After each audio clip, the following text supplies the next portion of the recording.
heart of a mother is a deep abyss at the bottom of which you will always find forgiveness. Honoré de Balzac. A news I read on the paper today took me way back to old days. After that, I wrote the story below. This story also tells a little of me. I never felt uncomfortable with saying how much I love my mom.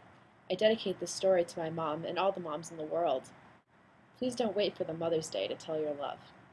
After a few dry coughs, the old woman felt that she would have another seizure of those long coughs and the violent pain in her chest which turned her life into a nightmare. This would be continuing for the last 3 months. Now she was at his son's home, and she did not feel herself well as she did before.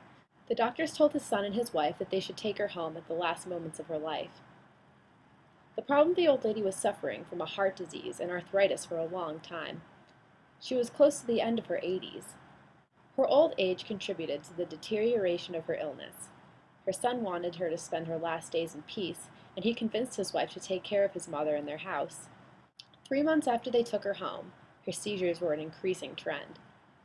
That night, the old lady ended up in an attic room, all alone watching the stars in the dark sky. She went back to her young days as she thought how happy she was when she got married with her husband. He left her 20 years back in a car accident.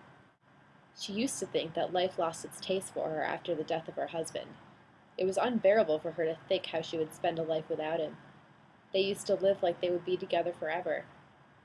How often her heart was beating, and how excited she was when her husband put the first kiss on her lips. She thought, "Oh my God, please help me. Life was so good before." Suddenly, she shut her eyes and let the words out of her dry lips. "Please take me now, my God. Surely, I believe in your greatness, and now I pray for our last favor. I'm so unhappy and helpless. Please take me now, and make me meet my husband in your heaven. Please."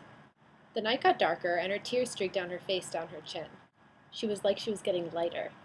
Some power was taking a weight mass out of her body. She was crying, but there was no sound at all. Her eyes were tired of shedding tears.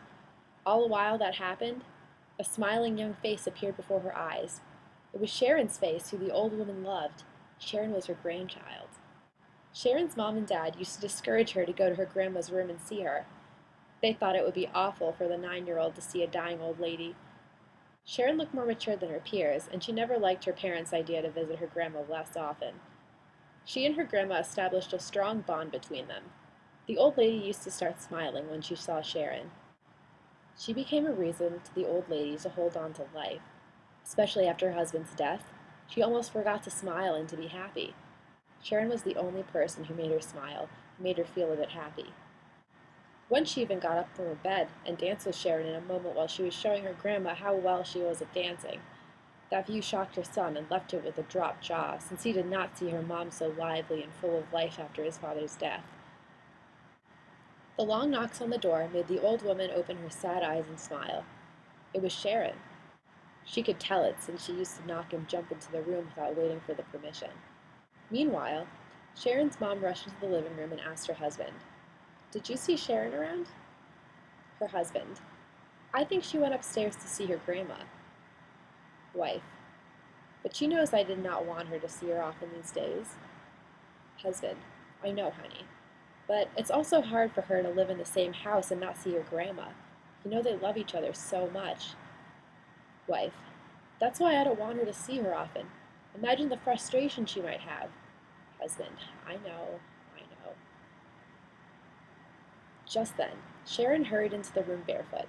She was trying to tell something to her parents, but she could not help but shivering.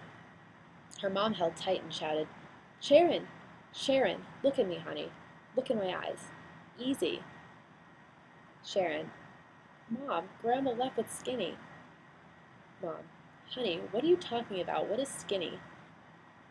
Sharon, "My grandma's best friend." Sharon's dad dashed from the seat and ran upstairs. Sharon and her mom followed him up. When they entered the room, the old lady was dead. She was like smiling, and her eyes were still gleaming. Sharon's dad knelt down in the front of the room, and his tears were falling down her cheek. He kissed her and closed her eyes with his hand. He was not good at expressing his feelings to his mom. He used to let his mom know when he was angry with her. However, he almost never told her how much he loved her during his whole life. But his mother knew how much he loved her.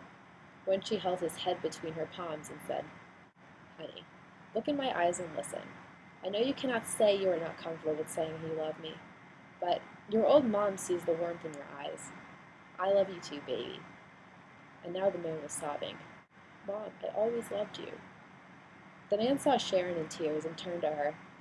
"Baby, tell me more about Skinny." Sharon started telling in tears. "I was playing a game with my grandma, so a man came through the open window. He was so shiny, Dad.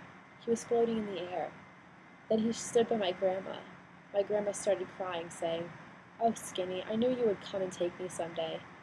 The man hugged Sharon and hardly said, 'Skinny was a nickname. Mom used to call my dad Skinny.